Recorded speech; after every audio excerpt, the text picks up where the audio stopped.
biggest joke in Roblox Rivals. In Roblox Rivals, where chaos is king and every second counts, choosing the right weapon can mean the difference between legendary plays and instant defeat.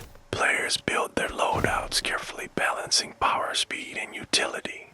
But not all weapons are created equal, and in the history of the game, one gun stands above or rather below the rest. A weapon so hilariously bad, so outrageously useless that it became a meme across the entire community. This is the story of the infamous Pebble Popper, the worst weapon ever introduced in Roblox Rivals, and how its failure sparked one of the strangest chapters in the game's competitive history. The Pebble Popper was first introduced during the 2025 Arena Evolution update, a patch that promised to bring balance and experimentation back to the meta.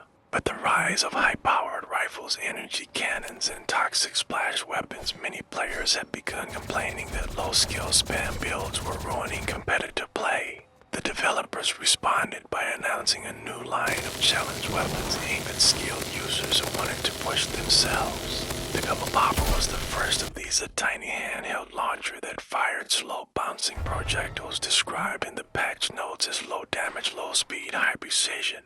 Players were curious. The gun looked like a modified paintball marker with a short-range barrel and glowy rubber pellets. The trailer showed a montage of trick shots ricocheting around corners and tagging opponents mid-dash. It was marketed as a weapon for geniuses who could outsmart their enemies with angles, timing, and map control. But when players got their hands on it, reality hit fast.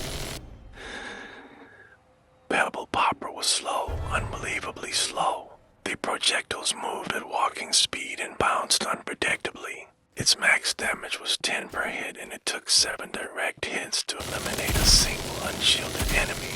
Even worse, it had a painfully long reload time and only held 2 shots per magazine. In a game where other weapons could delete players in seconds, the Pebble Popper felt like a practical joke. Within 24 hours, the community had turned on the weapon completely. Streamers ran test matches just to roast it. YouTubers posted Pebble Popper only challenge videos where they failed every match and laughed the whole time. Forums were flooded with memes calling it the Nerf gun of shame, the paper straw, and the weapon for players who hate winning. But despite all the mockery, some players refused to give up on it. One of them was a low-ranked player named June who played mostly solo and had never reached the top 100 in any season. She decided that instead of trashing the Pebble Popper, she would learn how to master it. At first she failed hard. Her match history was filled with quick deaths and long respawns. But June began noticing something. Because everyone thought the Pebble Popper was useless, no one paid attention to her. Enemies ignored her during team fights, focusing on the players with shotguns and rifles. That gave her space to set up clever bounces off walls and windows. She began learning each map's geometry. In the Junkyard Arena, she discovered a trick shot off a rusted pipe that could tag campers on the upper ledge. In Neon Plaza, she used the reflective walls to shoot around corners without being seen. She used the gun like a paintbrush, and the arena became her canvas. As her aim and timing improved, her matches started to change. One clip showed her taking out an entire squad using nothing but ricochets while hiding behind a single crate. Another showed her launching pebbles from across the map and tagging players mid-glide. Slowly her name began circulating in community circles. People started asking, is she really using the Pebble Popper, or is this edited? June's gameplay didn't rely on speed or raw power. It relied on mind games, prediction, and map awareness. She made the worst weapon work by playing an entirely different game. Then came the Pebble Tournament, a joke event hosted by a popular streamer named Walls, who challenged players to submit their best Pebble Popper clips. Hundreds of players joined for fun, but June's entry stood out.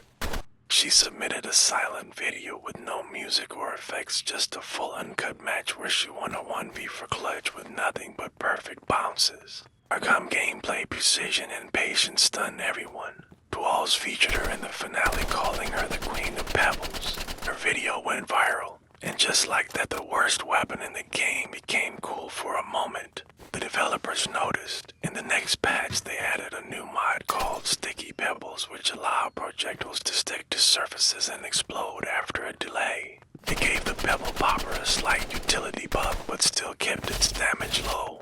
June was the first to test it. She began setting traps, placing pebbles on choke points and corners, waiting for enemies to walk into the blast radius. The gun remained weak, but it now had potential for controlled playstyles. Suddenly, a few competitive players began experimenting with it during control point matches and trap-heavy builds. Not many succeeded, but a few highlights made their way into community compilations. The weapon had gone from laughable to niche. Eventually, the hype died down and the pebble popper returned to its role as the weakest primary in the game. But it never left the spotlight completely. A few dedicated fans created pebble-only clans that focused on outsmarting enemies with creativity over firepower. June became an unofficial Rivals legend with a cosmetic skin named after her, a light blue outfit with a pebble-shaped charm on the belt. Her story reminded the community that sometimes the worst tools create the most unique players. To this day, the pebble popper remains in the game.